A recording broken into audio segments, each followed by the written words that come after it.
আমরা কোনো অপশক্তির কাছে মাথা নত করব না। আমাদের এই মাথা নত হবে শুধুমাত্র রাব্বুল আলামিনের সামনে। মজলুমদেরকে কার্যত দিনের দিকে আকৃষ্ট করা এবং জুলুমের হাত থেকে রক্ষা করার জন্য আরব যারা দায়ী ছিলেন তাদের আগমন ঘটেছিল এই এলাকা দিয়ে। এই জন্য চট্টগ্রামকে আরেকটা উপাধিতে ভূষিত করা হয়, বলা হয় এটা ইসলামাবাদ, ইসলামের আগন পথ বা ইসলামের গেটওয়ে বাংলাদেশের জন্য। তো আলহামদুলিল্লাহ সেই ঐতিহ্যের ধারক আপনারা। আবার মুক্তিযুদ্ধের স্বাধীনতার ঘোষণাটাও হয়েছে এই জায়গা থেকে, এবং এখানেই লড়াই, প্রথমে কনভেনশনাল লড়াই শুরু হয়েছিল। সিপাহী বিদ্রোহের সময় এই এলাকার একটা গৌরবোজ্জ্বল ভূমিকা ছিল। এই সকল দিক বিবেচনায় বীর চট্টলা যথার্থ। এখানকার সাংবাদিক মহল যারা, তারাও সেই বীরদের উত্তরসূরি। এবং বর্তমানে দুনিয়ায় কনভেনশনাল ওয়ারের চাইতে মিডিয়া ওয়ারটা অনেক শক্তিশালী এবং গুরুত্বপূর্ণ। বাংলাদেশ এখন ইতিহাসের একটা বাঁকে এসে দাঁড়িয়েছে। আমরা 47 পার হয়ে এসেছি, 52 পার হয়ে এসেছি, 71 পার হয়ে এসেছি।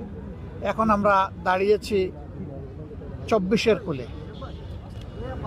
বারবার এই জাতির সামনে সুযোগ এসেছে, কিন্তু সুযোগের উত্তম ব্যবহার যাদের করার কথা ছিল, তারা সেই ব্যবহার না করে অপব্যবহার করেছেন, যার কারণে এই অঞ্চল দুইবার স্বাধীনতার আলো দেখার পরেও সেই আলো অনেকটা নিভু নিভু হয়ে গেল। দ্বিতীয় স্বাধীনতার আজকে 54 বৎসর। এই দীর্ঘ পথ পরিক্রমায় একটা জাতি বহুদূর এগিয়ে যাওয়ার কথা ছিল।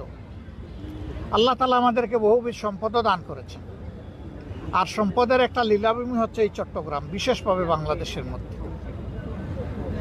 কিন্তু আমরা সেই সম্পদের উপকারভোগী হতে পারলাম না জনগণ। কিছু লোক জনগণের সম্পদকে লুণ্ঠন করে তারা তাদের পকেটকে ভারী করেছেন, তাদের কপাল কিসমত বড় করেছেন। কিন্তু জনগণ কার্যত সেরকম কোনো উন্নয়নের মুখ দেখেনি। শিক্ষা আমাদের মুখ তুবড়ে পড়ে আছে। ইলেকট্রোমেকানিক্যাল ইন্ডাস্ট্রি নতুন করে এখন আর গ্রো করছে না। এগ্রো বেসড ইন্ডাস্ট্রিতে আমাদের তেমন কোনো সাড়া নেই।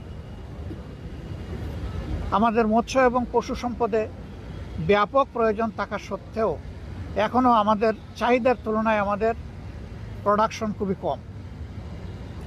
এই সব কিছু একটা কারণেই, এটি হচ্ছে ভিশনারি, আন্তরিক, দেশপ্রেমিক, সৎ নেতৃত্বের অভাব।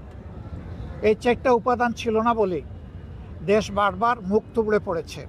সুযোগ এসেছে, সুযোগ হারিয়ে গেছে। আমরা 24-এর এই সুযোগকে আর হারাতে চাই না।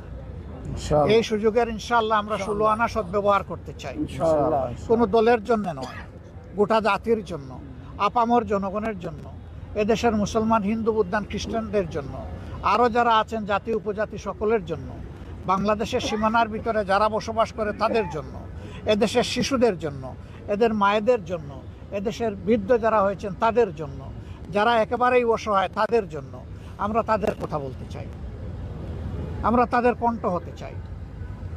এই জন্য আমরা আল্লাহর পর ভরসা করে ঘোষণা করেছি যে আমাদের যুদ্ধ হবে এই দেশকে সত্যিকার মুক্তির স্বাদ এনে দেওয়ার জন্য, দুর্নীতির বিরুদ্ধে। এই যুদ্ধ আপসহীন।